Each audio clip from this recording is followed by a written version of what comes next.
Good day, fellow ETEC 531ians. My name is Melissa. And my name is Bridget. And I'm Kendall. So let's waste no time and get right to it.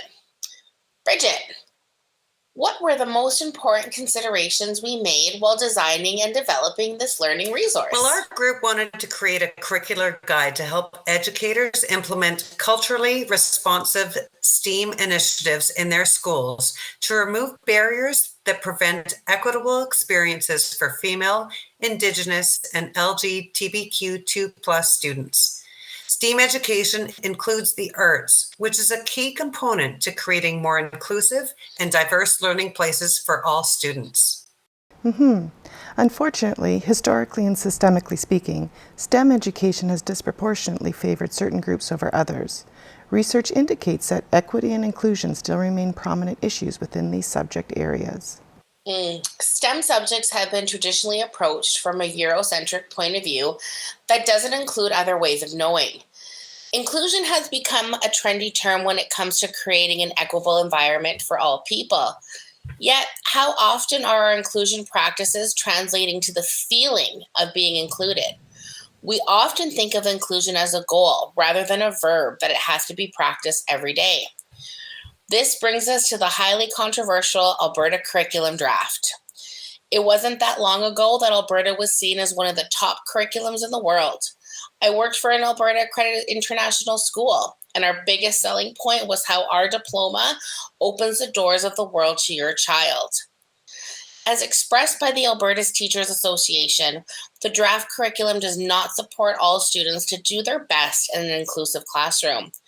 This curriculum is prescriptive and heavily weighted to knowledge outcomes with low-level learning and thinking skills. It does not support differentiation, scaffolding, and the development of learning support plans that build on students' strengths and interests.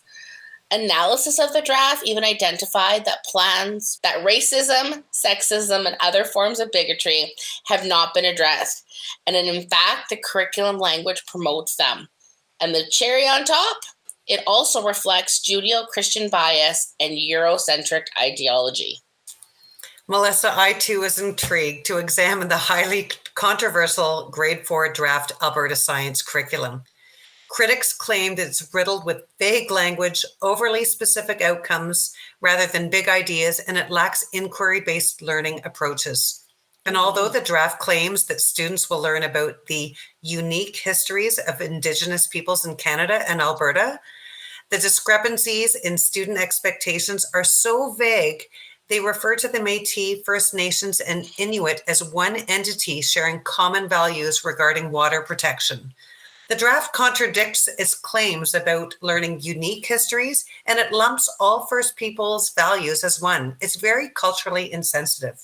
And finally, the Alberta draft curriculum competency progressions are where I believe the draft really fails their students.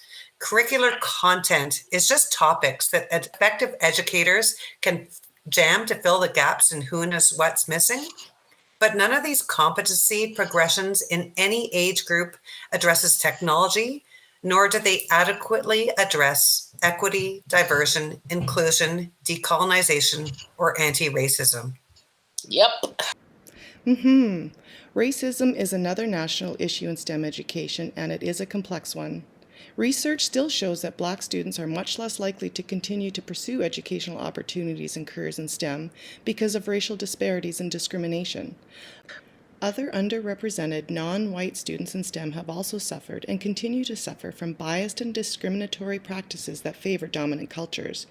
Here's a direct quote from Ebony McGee from our proposal where she says, "What we do not need in STEM is more of the same type of students from the same institutions taught by the same professors, learning the same curriculum, working in STEM institutions where everybody looks and quite possibly thinks similarly.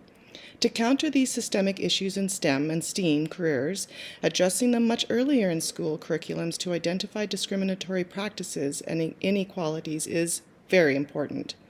It's also important to note that draft curriculum has less focus on technology than the current curriculum. Students in the 21st century live in a digital world and need a curriculum that includes more knowledge, understanding, and practical skills related to technologies than is presented in this draft. The Learning and Technology Policy Framework curriculum guidelines must be incorporated into the draft curriculum to prepare elementary students to use technology through an EDIDA lens. I think it is so important how you highlight that addressing these concerns in school curriculums earlier is a must, Kendall. Something that the Alberta draft sure doesn't do. Curriculums need to emphasize that girls and boys achieve equally well in math and science, which will encourage girls to assess their skills more accurately. Something as simple as adding images of female mathematicians or scientists throughout classroom materials and assigning individual or group work that summarizes or contextualizes women achievements in these subjects can also shift perceptions about who belongs.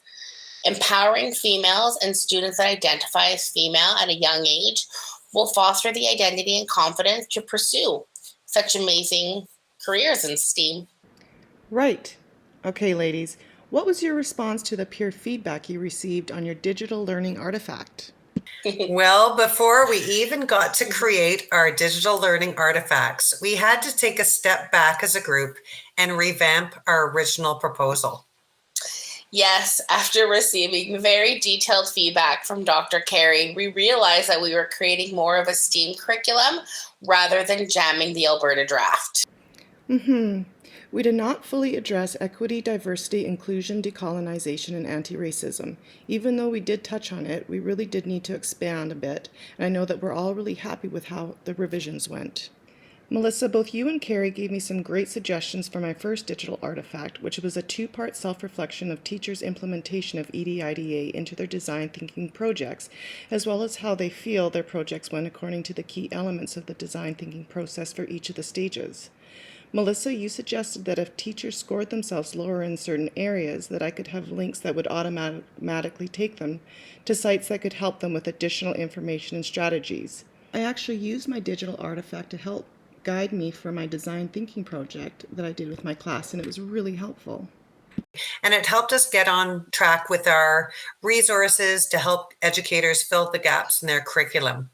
Most curriculums don't mention STEM, but as it gains popularity in schools, we wanted to provide educators with resources that just can't be found online or in STEM kits. The inclusion of the arts with STEAM education and using the EDIDA lens was the most important consideration when we developed and created our digital resources. Yeah, it truly has been so great working with you ladies on this project. Collaborating with you two on an area I'm so passionate about, I would have to say, is where I learned the most, especially with the scaffolded feedback from our professor. As we move forward, however, how will you ladies apply your learning in the course to your own professional practice? Well, I've learned how important the arts are for Indigenous students and for girls.